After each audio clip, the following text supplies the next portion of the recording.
នេះផ្លូវ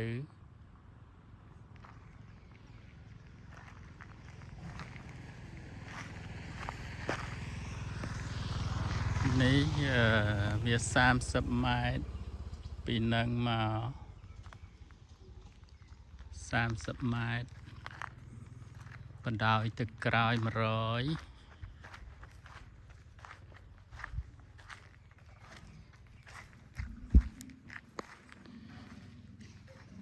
ខាងនេះមានលហុងមានខ្នោហើយខាងនេះអានេះដូងអានេះដើម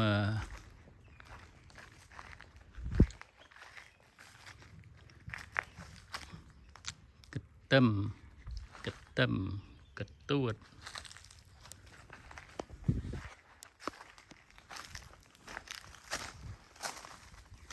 អានេះខ្នោមកផ្លែច្រើនចឹងគួរតែប្រលេះចោលខ្លះនេះពេញដំណាំថែមមកទៀតសម្រាប់ដាំបន្ថែមនេះត្រេនម៉ាន់ថងត្រេនម៉ូសាំងឃីងដូងកអូបស្លឹកតើយ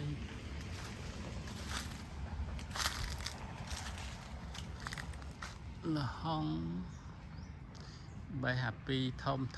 ទុំមិញហើយនៅសល់មួយដាំដូង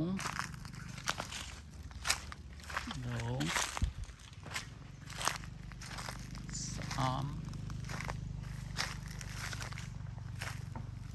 ក្រូចថ្លុងស្វាយរដូវផ្កា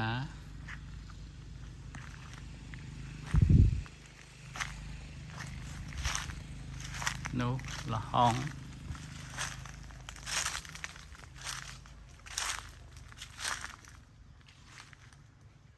មានសកៀលភ្លេចឲ្យគាត់បេះឲ្យទៅបាត់អ្នកដាំអ្នកចាំចការអ្នកដាំ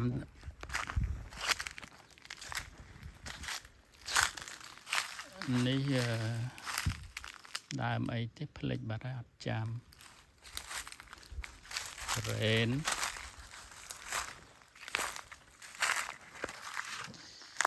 អានេះដូចជាទៀបបារាំងនេះសៃផ្អែម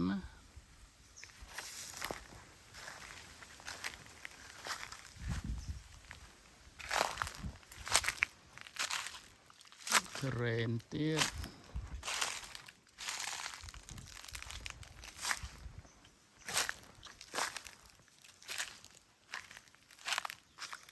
ស្កានេះគុំស្វាយច្រើនដើមបែក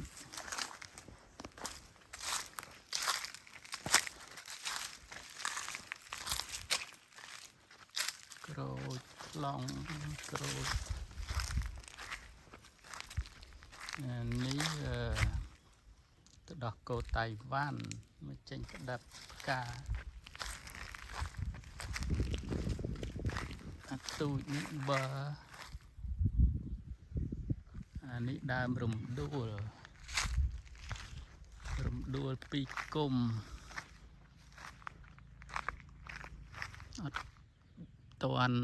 អត់តាន់ពេលវាផ្កាវាផ្លែអានោះភ្នំគូលែនស្រុកបន្ទាយស្រី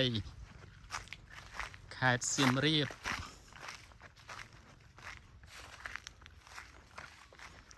នេះស្រះអញ្ចឹងពីមុខមកដល់ដើមត្នោតនេះ100 ម៉ែត្រ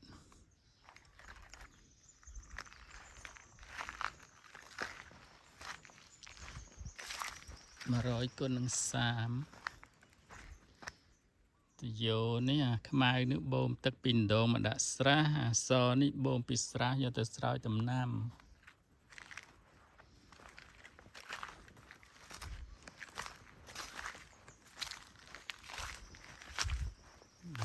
ដើមចេកអានេះ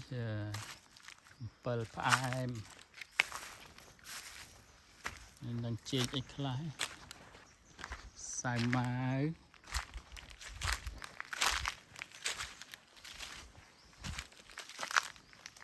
ល្មុតគាត់ដាំចេកនឹងច្រើនអានេះល្មុតដាំចេកឲ្យវាត្រជាក់ដីទឹកដោះគោនេះណែដើមចន្ទទីមួយដើមធំនេះមកលុបទុកគ្រាន់អង្គុយលេងស្រុកយើងវាក្តៅអានេះម៉ាក់ប្រាងម៉ាក់ប្រេងម៉ាក់ប្រាង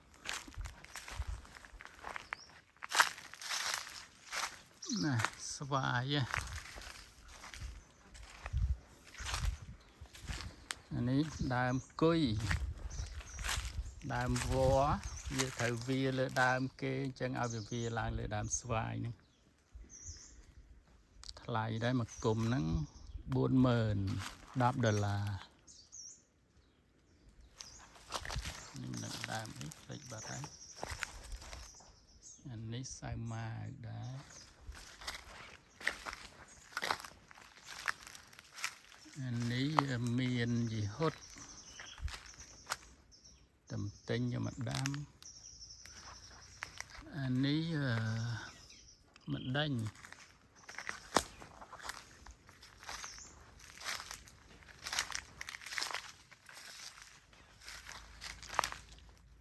អានេះដើមមង្ឃុតណាវាចាញ់កម្ដៅអាដើមហ្នឹង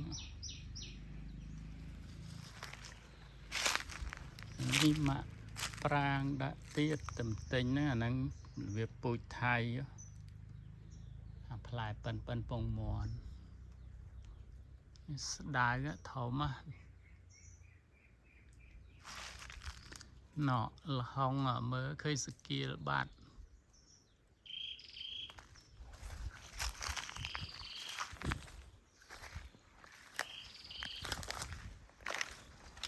កទួតនេះចំហៀងផ្ទះកណេះ